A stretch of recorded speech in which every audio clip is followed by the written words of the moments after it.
Friends, అందరూ ఎలా ఉన్నారు? This is Supraja Shravan. ఈరోజు మా ఇంట్లో తెలంగాణలో ఫేమస్ అయిన సర్వపిండి మా మమ్మీ చేయబోతుంది.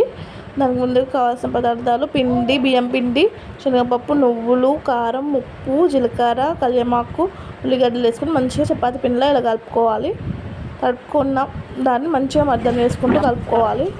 మొత్తం పిండి కలిసేలా కలుపుకొని మెత్తగా చపాతీ పిండిలో కలుపుకోవాలి. ఒక ప్యాన్లో ఆయిల్ వేసి ఆ పిండిని ముద్ద తీసుకొని ఈవెన్గా స్ప్రెడ్ చేసుకోవాలి. ప్యాన్ మంచిగా మందంగా ఉండే ప్యాన్లో మంచిగా ఈవెన్గా స్ప్రెడ్ చేసుకుంటే మాడిపోవు, అతుక్కోవు, లేకపోతే అతుక్కుపోతాయి. అలా హోల్స్ పెట్టుకొని ఆయిల్ వేసుకోవాలి పైనుండి. దాన్ని గ్యాస్ స్టవ్ పైన పెట్టి మంచిగా హీట్ చేసుకోవాలి.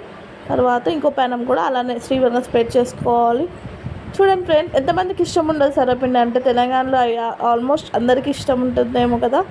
ఎవరైనా టేస్ట్ చేయకపోతే చూసి నేర్చుకొని చేయండి ఫ్రెండ్స్.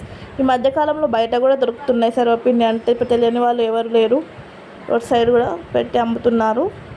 ఇలా ఈవెన్గా స్ప్రెడ్ చేసుకొని మంచిగా హోల్స్ పెట్టుకోవాలి. దీనికి కూడా హోల్స్ ఎందుకు పెట్టుకున్నామంటే మంచిగా కాలడానికి హోల్స్ పెడతారు. హోల్స్ పెట్టుకొని మంచిగా ఆయిల్ వేసుకొని దీన్ని కూడా కాల్చుకోవాలి. చూడండి, ఇలా అయిన తర్వాత చూడండి, ఇలా ప్యాన్ మాత్రం లావు ఉంటే ఇలా స్ప్రెడ్ అయిపోతుంది. చూడండి, ఇలా కదులుతుంది. ఎటు కదులుతట్టు ఇట్లా కలుపుకుంటూ కాల్చుకోవాలి మీడియం ఫ్లేమ్లో. ఇది కూడా సేమ్ మంచిగా ఇలా అయిన తర్వాత తీసేసుకోవాలి. రెడీ అయిపోయింది. సూపర్ ఉంటుంది టేస్ట్. మమ్మీ టేస్ట్ చేసి చెప్తుంది ఎలా ఉందో. Super. Please like, share and subscribe.